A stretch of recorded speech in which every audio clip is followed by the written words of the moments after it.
Baiklah saudara, kita masuk kepada materi untuk analisis perbedaan model yang ketiga, yaitu menggunakan ANAFA atau uji F-test. Penggunaan ANAFA atau uji F mempunyai kelebihan dibandingkan dengan menggunakan uji T. ANAFA dapat membandingkan lebih dari 2 kelompok sekaligus. Samping itu, dengan menggunakan ANAFA atau uji F, kita juga dapat mengetahui interaksi antara variabel-variabel yang sedang kita teliti.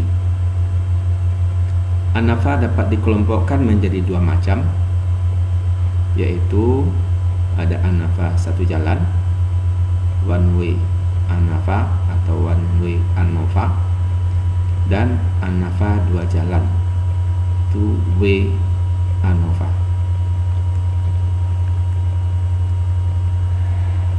Kita lihat dulu ANAFA satu jalan. ANAFA satu jalan atau one way ANAFA digunakan untuk mengetahui pengaruh dari beberapa kelompok variabel terhadap variabel terikat. Misalnya, jika kita ingin mengetahui pengaruh penggunaan strategi pengajaran yang berbeda yang kita gunakan dalam pembelajaran matematik. Umpamanya, kelompok A menggunakan strategi ceramah, kelompok B menggunakan strategi pembelajaran yang menggunakan modul, kelompok C menggunakan strategi pembelajaran berkelompok, sedangkan kelompok D menggunakan strategi pengajaran individual. Keempat kelompok tersebut dibandingkan hasil belajarnya dengan menggunakan ANAFA satu jalan atau one way ANOVA. Untuk menganalisis ANAFA, data yang kita olah harus memenuhi persyaratan. Yang pertama, data harus berasal dari populasi yang berdistribusi normal. Datanya harus berdistribusi normal. Maka harus kita uji normal atau tidak. Yang kedua, sampel harus homogen. Jadi di antara kelompok itu homogen. Ini juga dapat kita uji. Untuk menghitung ANAFA, rumus yang digunakan adalah F, yaitu diperoleh dari MSB per MSW, mean squared between group, dibagi dengan mean squared within group, antar kelompok dibagi dengan rata-rata kuadrat dalam kelompok. Nah, bagaimana kita memperoleh MSB dan MSW? Maka langkah perhitungan ANAFA dilakukan sebagai berikut. Yang pertama, hitung terlebih dulu jumlah kuadrat atau JK atau SS, sum of square. Nah, untuk menghitung jumlah kuadrat ini ada 3 macam yang akan kita lakukan. Dan sebelumnya kita lakukan dengan menghitung C, yaitu angka yang kita gunakan sebagai pengurang dalam mencari jumlah kuadrat nantinya. Ya, C ini boleh dihitung, bisa saja tidak. Kalau kita hitung, maka kita gunakan hasil C sebagai pengurang. Tapi kalau tidak kita hitung, kita harus mengulang kembali pengurang dengan cara yang sama. C itu atau pengurang itu sesungguhnya adalah diperoleh dari sigma X total dikuadratkan dibagi dengan N total. Itu yang C, correction term, sebagai pengoreksi, pengurang dari perhitungan nanti. Maka jumlah kuadrat yang akan kita hitung itu, pertama, jumlah kuadrat total, JK total, JKT, atau sum of square total, SST. SST atau JKT ini diperoleh dari sigma X kuadrat total dikurangi dengan C. Kalau gitu kita butuh mencari sigma X kuadrat total. Nah, C tadi sudah kita hitung. Jumlah kuadrat jenis yang kedua yang akan kita hitung adalah jumlah kuadrat antar kelompok, JKA, atau SSB, sum of square between group. Rumus yang digunakan adalah SSB sama dengan sigma X kelompok 1 dikuadratkan dibagi dengan N kelompok 1 tambah sigma X kelompok 2 dikuadratkan dibagi dengan N kelompok 2 tambah sigma X kelompok 3 dikuadratkan dibagi dengan N kelompok 3, dan seterusnya sampai semua kelompok dilakukan seperti itu. Jadi sigma X kuadratkan bagi dengan N yang bersangkutan sampai selesai, dikurangi nanti dengan pengoreksi dari C. Jadi itu fungsi dari C untuk menghitung jumlah kuadrat total, dan ketika kita mencari jumlah kuadrat antar kelompok. Jumlah kuadrat yang ketiga yaitu jumlah kuadrat dalam kelompok, JKD, atau SSW, sum of square within group. Bagaimana mendapatkannya? SSW diperoleh dari selisih antara SST dengan SSB. Jadi SST dikurangi dengan SSB, atau dengan kata lain, jumlah kuadrat dalam kelompok adalah jumlah kuadrat total dikurang dengan jumlah kuadrat antar kelompok. Selesai langkah pertama, menghitung jumlah kuadrat. Masuk bagian yang kedua, kita menghitung degree of freedom atau DF, atau derajat kebebasan, DK. Ada 3 macam pula yang kita cari. Yang pertama, DF total atau DK total, diperoleh dari N total dikurang 1. Jadi banyak data semuanya, itu DFT. Yang kedua, DFB, degree of freedom between group, atau DKA, derajat kebebasan antar kelompok, diperoleh di K kurang 1, banyak kelompok dikurang 1. Jadi berapa kelompoknya dikurang 1. Dapat DFT dan DFB, bisa kita menghitung DFW, degree of freedom within group, atau derajat kebebasan dalam kelompok, yaitu DFT dikurang DFB, atau DK total dikurang dengan DK antar kelompok. Itu bentuk jenis yang kedua.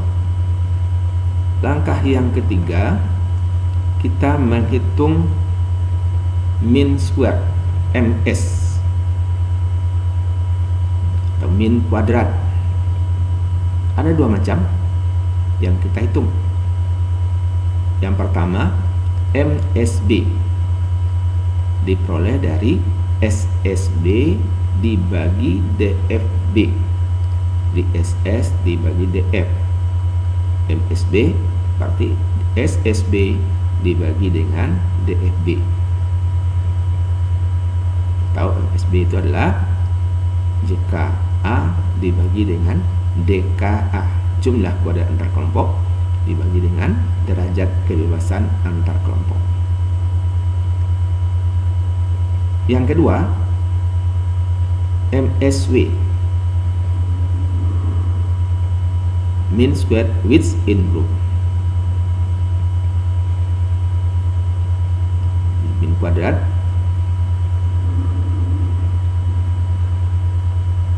dalam kelompok diperoleh dari MSW diperoleh dari SSW dibagi dengan DFW. Di rata-rata kuadrat min kuadrat sama dengan jumlah kuadrat dalam kelompok dibagi dengan derajat kebebasan dalam kelompok. Nah, karena sudah dapat MSB dan MSW, baru bisa kita menghitung F, yaitu tadi MSB dibagi dengan MSW. Jadi itu prosedur mencari F, sehingga nanti kita akan memperoleh berapa besar F tersebut. Angka inilah yang nanti dibandingkan dengan nilai di tabel. Apakah perbedaan di antara kelompok itu signifikan atau tidak? Kalau F hitungnya lebih besar, maka perbedaannya signifikan. Kalau F hitungnya lebih kecil, perbedaannya tidak signifikan. Nah, kita akan coba lihat contoh. Misalnya ada 3 kelompok siswa dalam pembelajaran matematik diajar menggunakan metode yang berbeda. Satu kelompok menggunakan metode ceramah, satu kelompok metode diskusi, satu kelompok metode penugasan. Setelah dites, hasilnya diperoleh seperti nanti dilihat tabel, maka kita akan mencoba untuk menguji apakah perbedaan di antara kelompok itu signifikan.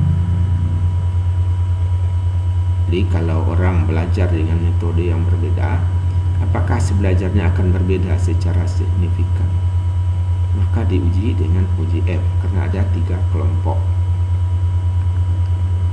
Misalnya ini data kelompok pertama menggunakan metode ceramah, ini hasil ujiannya, hasil belajarnya seperti ini. Ada 12 orang seperti ini hasil. Metode diskusi orangnya 15 orang, ini si ujian. Metode penugasan orangnya 14 orang, ini hasil ujian. Apakah hasil belajar ini secara signifikan berbeda dibandingkan dari 3 kelompok ini? Maka digunakan dengan uji F. Nah, karena kita akan menggunakan uji F tadi, ada beberapa hal yang perlu kita cari informasi. Yang pertama, sigma X masing-masing kelompok 1, kelompok 2, kelompok 3. Yang kedua, sigma X kuadrat. Boleh cari setiap kelompok juga totalnya. Jadi kalau sudah dapat masing-masing kelompok sigma X, bisa kita peroleh total. Dapat masing-masing setiap kelompok sigma X kuadratnya, maka kita akan memperoleh sigma X kuadrat total. Otomatis kita bisa mengetahui rata-rata tiap kelompok, karena ini nanti terakhir akan kita bandingkan. Jadi sigma X totalnya itu 785, sigma X kuadrat total 15.431. Masing-masing bisa kita lihat berapa sigma X dan sigma X kuadratnya setiap kelompok. Jadi kalau kita sudah persiapkan seperti itu, bisa kita masukkan kepada langkah perhitungan an-nafa tadi. Yang pertama, kita hitung dulu C, pengurang, correction term, yaitu sima X total dikuadratkan dibagi dengan N total. Di jumlah nilai semuanya tadi dari 41 orang 785 dikuadratkan, kemudian dibagi 41, maka diperoleh hasilnya 15.029,88. Ini nanti akan kita gunakan untuk pengurang, menghitung jumlah kuadrat total dan jumlah kuadrat antar kelompok. Itu C. Lalu kita menghitung jumlah kuadrat yang pertama, yaitu jumlah kuadrat total, diperoleh dari sigma X kuadrat total dikurangi dengan C. Sigma X kuadrat total di persiapan tabel tadi kita peroleh 15.431 dikurangi dengan C yang sudah kita hitung tadi 15.029,88, sehingga diperoleh 401,12. Itu dapat kita pertama menghitung jumlah kuadrat total SST. Kemudian jumlah kuadrat antar kelompok SSB. Di kelompok 1 berapa nilainya dikuadratkan bagi N kelompok 1. Kelompok 2 berapa jumlah nilainya kuadratkan bagi N kelompok 2. Kelompok 3 berapa jumlah nilainya kuadratkan bagi dengan N kelompok 3. Ketiganya dijumlahkan, baru dikurangi dengan C. Nah, dari data tadi kita peroleh jumlah nilai kelompok 1 192 dikuadratkan bagi N-nya 12. Tambahkan dengan kelompok 2, jumlah nilainya 285 dikuadratkan bagi 15. Kelompok ketiga 308 dikuadratkan bagi 14. Nah, ketiganya dijumlahkan dikurangi dengan 15.029,88. Sehingga hasil hitungnya diperoleh SSB itu 233,12. Itu jumlah kuadrat antar kelompok. Jumlah kuadrat berikutnya adalah SSW, jumlah kuadrat dalam kelompok, yaitu SST kurang SSB. Jumlah kuadrat total dikurang jumlah kuadrat antar kelompok. 401,12 dikurangi dengan 233,12, sehingga diperoleh hasilnya 168. Ini SSW. Nah, sementara kita tinggalkan dulu jumlah kuadrat atau SS ini. Masuk bagian yang kedua yang harus kita hitung, DF. DF ada 3 macam. Pertama, DF total, yaitu N total, jumlah siswanya 41 semuanya, kurang 1, DF nya 40. Yang kedua, DFB, degree of freedom between group, derajat kebebasan antar kelompok. Itu jumlah kelompoknya ada 3 kelompok dikurangi 1, maka DFB nya ada 2. Sedangkan DFB diselisih dari DFT dengan DFB. 40 kurang 2 sama dengan 38. Dapat kita menghitung DF. Bagian yang ketiga, menghitung MS. MS ada 2 macam. Pertama, MSB, yaitu SSB dibagi dengan DFB. 233,12 dibagi 2, maka MSB diperoleh 116,56. Kemudian MSW. MSW adalah SSW dibagi dengan DFW. Dalam data kita 168 dibagi dengan DFW nya 38, sehingga kita memperoleh MSW 4,42. Kita lanjutkan dengan takkir menghitung F, yaitu MSB dibagi MSW.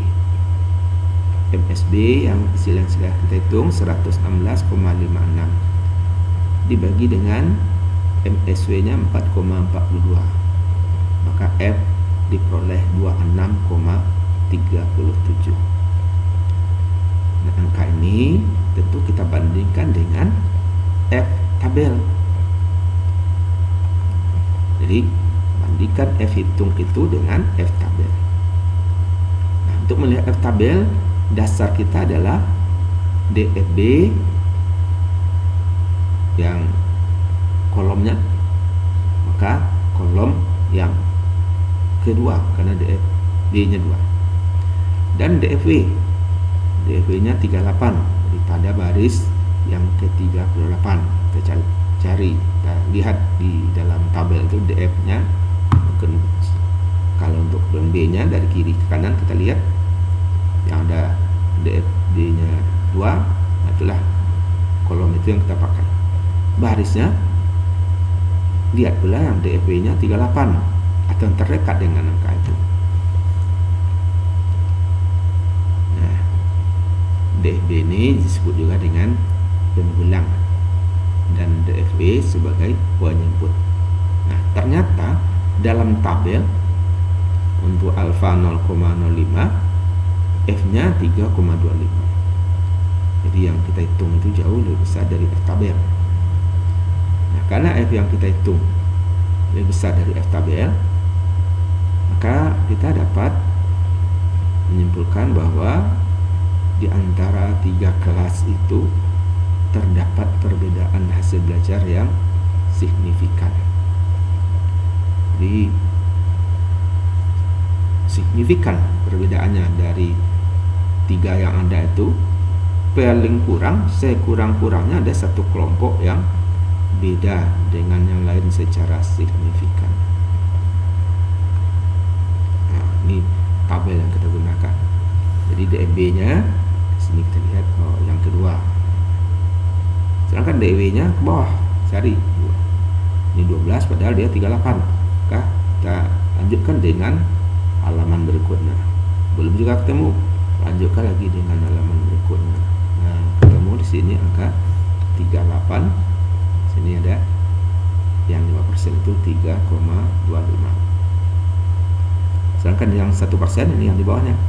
Kalau 1% taruh signifikansinya 5,21 di tabel. Nah, yang kita hitung jauh di atas nilai tabel, baik untuk 5% maupun yang 1%. Hasil perhitungan an-nafa itu kita masukkan dalam tabel sehingga terlihat semua hasil yang kita hitung itu. Nah, disebut dengan tabelnya kesimpulan perhitungan an-nafa. Nah, sumber variasinya apakah itu total, apakah itu antar kelompok, apakah dalam kelompok. Kemudian yang kita hitung itu sumber variasinya berkaitan dengan SS, berkaitan dengan DF, berkaitan dengan MS, kemudian berapakah hasil F hitung yang sudah kita lakukan. Oke, jadi ini kita salin dari yang kita hitung tadi. Misalnya SS, pertama kita cari SS total tadi, ini hasilnya, posisinya di bawah. Yang kedua baru SSB kita hitung, hasilnya 233,12. Kemudian SSW 101,12 kurang 233,12 168. Itu SSW. DF juga begitu, mulai dari DF total, N total kurang 1, kemudian DB banyak kelompok kurang 1, kelompoknya 3 kurang 1 dapat 2. Nah, selisih DFT dengan DFB dapatlah DFW 38. Lalu kita hitung MS. Tadi sudah kita lihat bahwa MS dihitung dari SS dibagi dengan DF. Nah, kalau MS antar kelompok, ya SS antar kelompok bagi DF antar kelompok. itu juga yang dalam kelompok 168 bagi 38 4,42. Nah, lalu kita bagi MSB bagi MSW 116,56 bagi 4,42, tadi kita hitung 26,37. Di tabel kalau 5% 3,25. Kalau 1% lihat di baris di bawah baris yang kedua dari DF yang bersangkutan. Itu kesimpulan yang kita peroleh sehingga orang dengan cepat bisa melihat hasil perhitungannya. Nah, setelah kita lihat F hitungnya ternyata lebih besar dari tabel, berarti di antara kelompok itu ada yang berbeda secara signifikan. Pasti ada paling kurang satu kelompok akan berbeda dengan kelompok yang lain. Mungkin dengan satu kelompok yang lain pula. Ya. Tapi paling kurang pasti ada satu. Atau mungkin semuanya kita bandingkan berbeda semuanya. Bisa juga terjadi seperti itu. Tapi yang penting sekurang-kurangnya ada satu kelompok yang nilainya rata-ratanya berbeda secara signifikan dengan rata-rata nilai yang lain, atau dengan satu saja. Nah, jika F yang kita hitung lebih besar dari F tabel, akan berbeda secara signifikan. Kalau dia tidak berbeda, tidak lebih kecil dari tabel, maka tidak berbeda.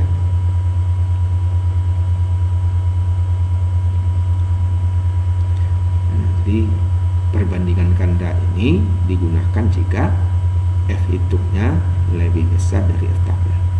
Kalau dia lebih kecil, ya, artinya tidak ada di antara kelompok itu yang berbeda. Kalau kita uji pun ya akan ketemu nanti setiap kelompok kita bandingkan dengan yang lain tidak satu pun yang berbeda, karena sudah teruji dengan F hitung yang diperoleh, yaitu lebih kecil dari F tabel. Kalau dia sama atau lebih besar, pasti ada satu paling kurang. Nah, untuk perbandingan ganda ini kita akan menggunakan metode Cephei. Metode Cephei ini bisa kita gunakan apakah di antara kelompok itu jumlah orangnya sama ataupun berbeda, tetap dapat digunakan metode Cephei untuk perbandingan ganda. Nah, rumus metode Cephei itu adalah F, ya, gunakan juga F sama dengan rata-rata kelompok yang dibandingkan dikurang rata-rata kelompok pembandingnya, kemudian dikuadratkan.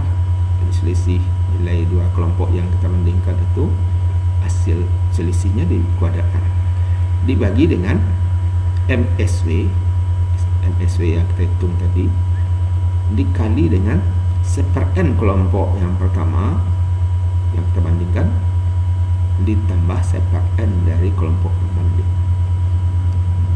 Jadi yang kuncinya adalah rata-ratanya kita lihat dari kelompok SB yang sudah kita hitung, lalu cari 1/n kelompok yang dibandingkan, kemudian juga 1/n kelompok pembandingnya dijumlahkan. Nah, hasil perhitungan F dengan metode Cephei ini tidak langsung kita lihat tabel, karena tabel yang ada itu kita gunakan tadi untuk menghitung ANFA dengan DF-nya, DFB dengan DFW. Nah, untuk F menggunakan metode Cephei ini, maka DFB-nya yaitu F tabelnya yaitu pembilang. Untuk DF tabel pembilang kelompok grup kurang 1, penyebutnya N kurang G. Ini jumlah kelompok N total, F tabel dikalikan dengan kelompok kurang 1. Jadi itu yang kita gunakan waktu menghitung perbandingan ganda. Tabelnya kita buat sendiri, yaitu banyak untuk DF, tabel yang sudah kita gunakan tadi dikalikan dengan DFB. DFB itu kan kelompok kurang 1. Nah, kita contohkan, kita bandingkan kelompok kedua dengan kelompok pertama, atau pertama dan kedua boleh juga. Boleh 16 kurang 19 rata-ratanya, rata-rata kelompok 1 kurang rata-rata kelompok 2, atau kita balikkan juga tidak ada masalah. Dikurangi 3, maka kita kurangkan menjadi 9. Pembaginya MSB 4,42 dikali dengan seper-n kelompok yang kita gunakan sebagai pembanding, perbandingkan, dan kelompok yang satu lagi seper-n nya pula di seper 15 dan seper 12 itu dijumlahkan. Seper 15 0,067, seper 12 0,083, jumlahnya 0,15 dikalikan dengan MSW 4,42, hasilnya 0,663. Jadi 9 bagi 0,663, F nya 13,57. Nah, F hitung dengan perbandingan ganda ini dibandingkan dengan F tabel yang kita modifikasi. Tetap digunakan mulanya F tabelnya berdasarkan DFB dan DFV yang kita gunakan tadi, tapi F yang itu dikalikan lagi dengan DFB. Kalau DFB nya 3 kali 3, kalau DFB nya 2 kali 2, dalam contoh kita ini DFB nya 2, maka F tabel tadi 3,25 untuk 5% ini dikalikan dengan 2, maka menjadi 6,5. Jadi pembandingnya tabel yang kita gunakan, tabel aksennya ini adalah 6,5. Karena kita hitung menggunakan metode CV tadi 13,57. Berarti F yang kita hitung itu lebih besar dari F tabel 6,5. Maka kesimpulannya antara kelompok 1 dengan kelompok 2 itu berbeda rata-rata hasil belajarnya secara signifikan. Yang menggunakan metode ceramah dibandingkan dengan yang menggunakan metode diskusi, itu hasil belajarnya secara signifikan berbeda. Lalu kelompok ketiga, 1 dengan ketiga, 2 dengan 3, kita lanjutkan. Jadi semuanya masing-masing dibandingkan dengan kelompok yang lain, sehingga kita tahu mana di antara kelompok-kelompok itu yang berbeda. Mungkin ada nanti yang tidak berbeda secara signifikan. Jadi kalau ada 3 kelompok, ketiga-tiganya kita uji, 1 dengan 2, 1 dengan 3, 2 dengan 3. 3 kali kita menguji perbandingan ganda. Kalau 4 kelompok, maka 1 dengan 2, 1 dengan 3, 1 dengan 4, kemudian 2 dengan 3, 2 dengan 4, kemudian 3 dengan 4, 6 kali. Jadi kalau ada 4 kelompok, 6 kali. Kalau 5 kelompok, 10 kali kita menghitung perbandingan ganda tersebut, sehingga kita tahu betul mana yang selalu berbeda dengan yang lain, atau ada berbeda dengan yang lain kelompok tertentu, tapi kelompok yang lain menjadi tidak berbeda, atau tidak ada berbeda sama sekali dengan kelompok manapun. Bisa saja terjadi seperti itu. Itu cara kita menghitung ANAFA satu jalan. Mungkin banyak contoh yang nanti yang bisa digunakan di dalam menghitung perbedaan rata-rata belajar yang lebih dari 2 kelompok. Jadi kalau ada 3 kelompok atau lebih dari itu, maka kita tidak bisa mencari perbedaan rata-ratanya menggunakan t-test, harus menggunakan ANAFA. Nah, karena hanya satu variabel bebasnya, ini yang disebut dengan ANAFA 1 Demikian saja, saya coba perhatikan lagi di buku contoh yang kedua, kemudian kerjakan latihan sehingga saudara mengerti proses penghitungan mencari F untuk melihat apakah di antara kelompok itu berbeda secara signifikan. Kalau iya, kelompok yang mana yang berbeda, dengan menggunakan perbandingan ganda. Demikian saja, semoga bisa dipahami, bermanfaat untuk menganalisis data. Wabillahi taufik wal hidayah. Assalamualaikum warahmatullahi wabarakatuh.